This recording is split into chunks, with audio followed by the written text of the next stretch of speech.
Hi friends, welcome back to my channel. ముందుగా అందరికీ నమస్కారం. నేను మీ మారుతి కుమారి. ఫ్రెండ్స్, ఈరోజు నేను చెప్పేటువంటి ఈ వీడియో కనుక మీకు నచ్చినట్లయితే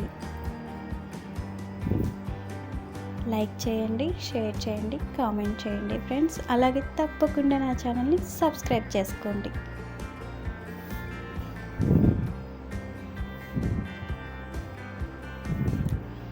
ముందుగా బాగా శుభ్రం చేసి పెట్టుకున్నటువంటి రోలు అండ్ రోకలి తీసుకోండి. అలాగే దోసకాయ పచ్చడి కోసం సన్నగా తరిగి పెట్టుకున్నటువంటి దోసకాయ ముక్కలు. కొంతమందికి విత్తనాలు నచ్చవు కదా అండి, అలాంటి వల్ల అవి అవాయిడ్ చేసేయండి. మాకైతే అలవాటే.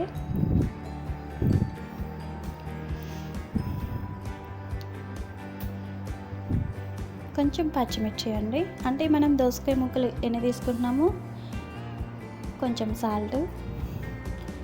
సో దోసకాయ ముక్కలకి సరిపోయేటట్టు మనము, అంటే మీరు కొంచెం స్పైసీగా తినే వాళ్ళైతే కొంచెం పచ్చిమిర్చి ఎక్కువ వేసుకోండి, లేదు అనుకుంటే తక్కువ వేసుకోండి. అది మీ టేస్ట్కి తగ్గట్టు వేసుకోండి పచ్చిమిర్చి.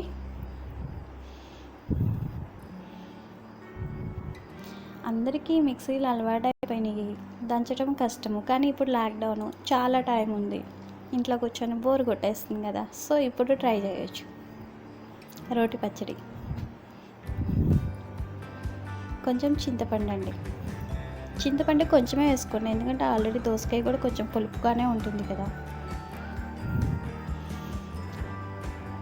పచ్చిమిర్చి బాగా మెత్తగా పేస్ట్ చేయొద్దండి, కొంచెం కచ్చపచ్చగా దంచుకుంటే చాలు. కొంచెం ఆనియన్ ముక్కలు, ఒక 3-4 వెల్లుల్లి రెబ్బలు వేసుకోండి.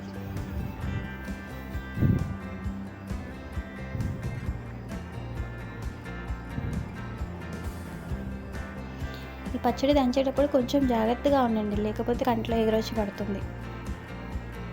పచ్చిమిర్చి విత్తనాలు అవి ఎగరొచ్చి పడతాయండి, కొంచెం జాగ్రత్తగా తీసుకోండి. మనం మిక్సీలో చేసిన పచ్చడి కన్నా ఇలా చేసినవి చాలా టేస్ట్ ఉంటాయి నిజంగా.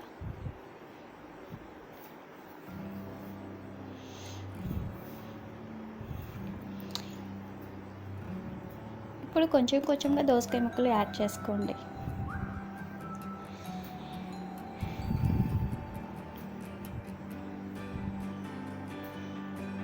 వీటిని కూడా మరీ మెత్తగా దంచుకోవాల్సిన అవసరం లేదండి, ఎందుకంటే మనం తినేటప్పుడు దోసకాయ ముక్కలు నోటికి తినేటప్పుడు పంటకి తగులుతూ ఉంటేనే కదా టేస్ట్.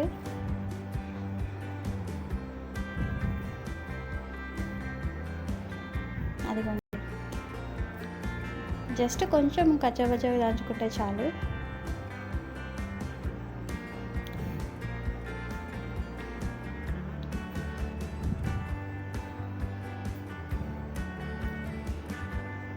దోసకాయ పచ్చడి రెడీ అయిపోతుంది. దీనికి కొంచెం తాళం పెట్టుకోవాలి. దానికోసం ఎండు పచ్చిమిర్చి, అలాగే తాలింపు కోసం యూస్ చేసేటువంటి పోపు దినుసులు ఉంటాయి కదా, అవన్నీ వేసేసుకోండి.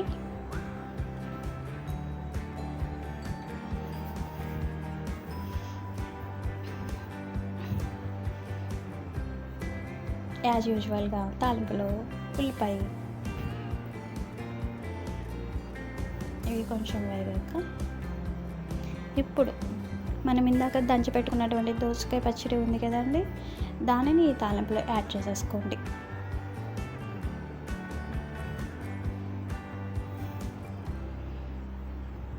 కొంచెం కరివేపాకు, అలాగే ఇదిగోండి ఇందాక మనం దంచి పెట్టుకున్నాం కదండి, ఆ పచ్చడి వేసి బాగా కలిపేసుకోండి. తాలింపు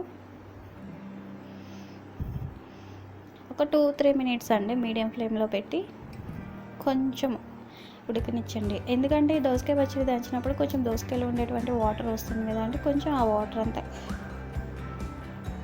పచ్చడికి పట్టేటట్టుగా కొంచెం వేడి చేస్తామంతే.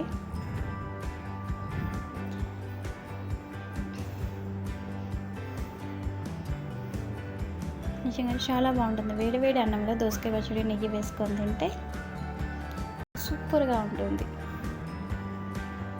చూసారు కదా.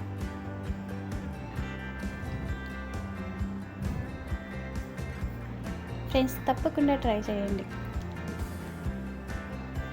అలాగే టేస్ట్ ఎలా ఉందో కూడా కామెంట్ చేయండి.